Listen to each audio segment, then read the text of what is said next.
Monsterverse, yeah. Oh wait, hold up. I like the previous one though. Anyway, let's dig into this.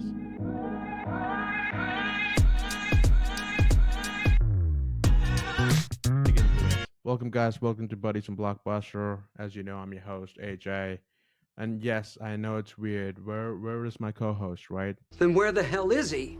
Well, this is what happens when you have a co-host who is in a different time zone. And keep in mind, we're working full time, so I got this one.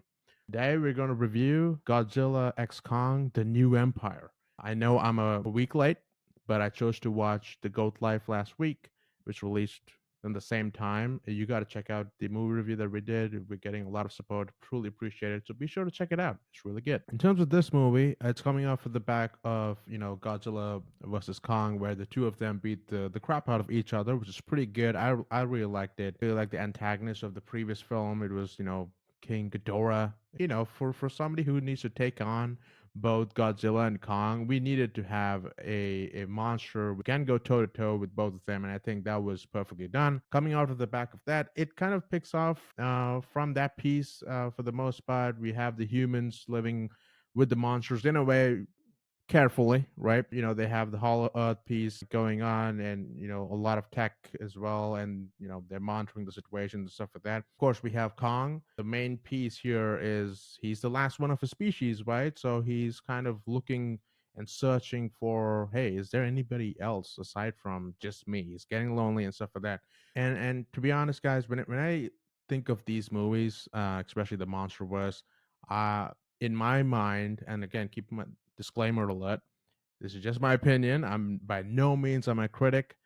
This is just I'm just sharing my reaction and just what I thought about the movie and what I believe that this monster universe should kind of go through. Pretty sure any of them liked it a lot more.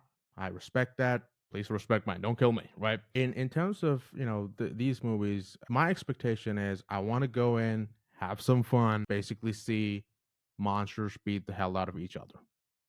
I'm not in it for the storyline. I'm not in it for oh, what are the humans doing, and what are they going with some research and stuff like that. No, that's not it. To me, it's you've got to showcase these monsters. It's their story. It's their time. We have a bunch of other human movies, so give the time to the monsters, right? Spot did a kind of good job of doing that piece, and I think it carries the same mantle. I'm not going to spoil everything in the video. Don't worry about it. This is something you need to go and kind of watch and experience by yourself. But doing that path of searching and seeing if there's anybody else, he opens up a can of worms, which basically leads to a lot of consequences. Now, I am a Godzilla fan, and I was always Team Godzilla.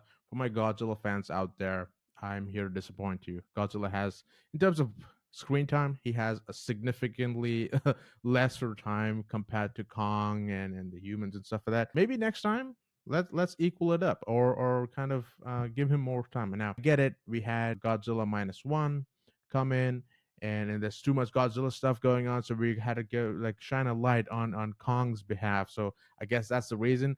But please don't equate this to Godzilla -1. That was kind of Oscar worthy and all that stuff. But here it's more of let's just have some fun, right? And in terms of the humans itself, like I said, I don't care much about those storylines for the most part, mainly because I'm here for basically seeing monsters go at it, right? And I think kept it to the bare minimum, just like the previous part. Here, yes, we have the child, the child from the tribe, and she has its own adventure and stuff like that. That's pretty good. Nothing I cannot disclose too much, mainly because that is a pivotal piece for the story. But I like the visuals there, and that's something that was really eye opening, and that's something that kind of expect of these movies. Is yes, you have these monsters, going at it, but also there's these visuals. The kid has his own storyline, so that was fine. And for the most part, aside from that, we humans are there just to get squashed. That's exactly how it needs to be, because what happens when you have like monsters which are way bigger than us and has a lot more power, this is what happens in the real life. So that's exactly what goes on with the human piece. The only characters that I like from the human side was the Trapper and Bunny. I think they have really good chemistry going on. They're more of a comic relief for the most part, and I like the combo between the two. So that was pretty good. Truth be told, in terms of screen time, I honestly believe Kong has the most screen time. Correct me if I'm wrong. If you put up the number of minutes that each and every actor and stuff like that, and the monsters as well, I think Kong would be number one, which is just great. Again, I was a bit disappointed because I want Godzilla. Godzilla had his moments as well. I prefer the blue, just being honest. But there's a reason why it turns pink and stuff like that. He's just gaining power.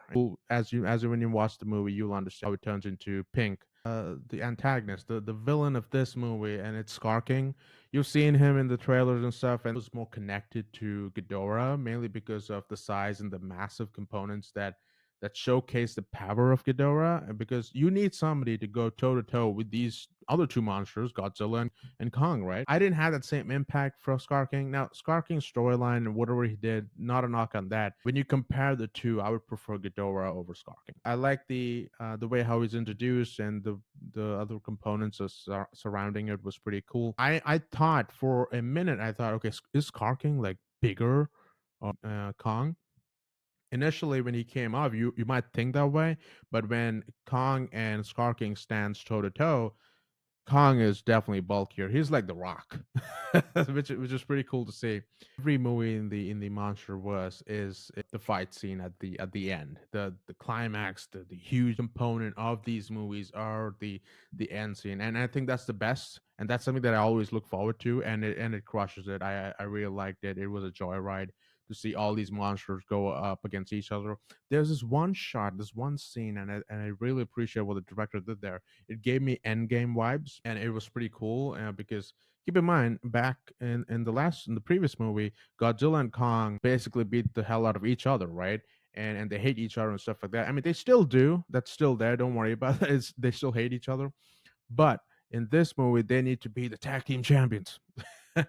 And they need to go against Scar King and kind of a lot of his army and stuff like that. So there is that shot that I really like, and I'm not going to spoil it, but it's something that you in the theater. If you go to the theater, if you feel like clapping or like whistling or howling and stuff like that. So that was a good touch. The other piece, and this is something, it was cheesy. I just went with it, and I just there's a lot of kind of scenes in the Monsterverse where you just need to go with it. Apparently, Kong gets injured, which is fine, okay, and they put Bumblebee's arm in his arm.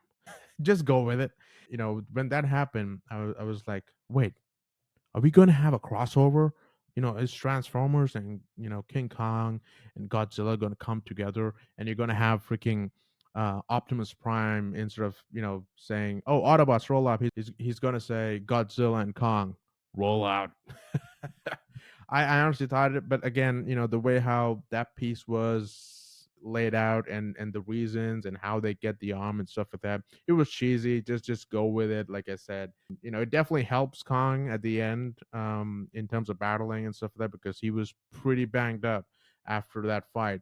And to have Bumblebee's arm definitely saved him, and saved the whole race. So, but this was a good time. I just have fun with these movies, and if you want to enjoy it with a bunch of friends or even family and stuff like that, it's good to go to the theater, mainly because of the visuals, the effect, and if you want to have that sound like in Dolby or IMAX, it's better to experience this in a theater to basically see monsters beat each other up.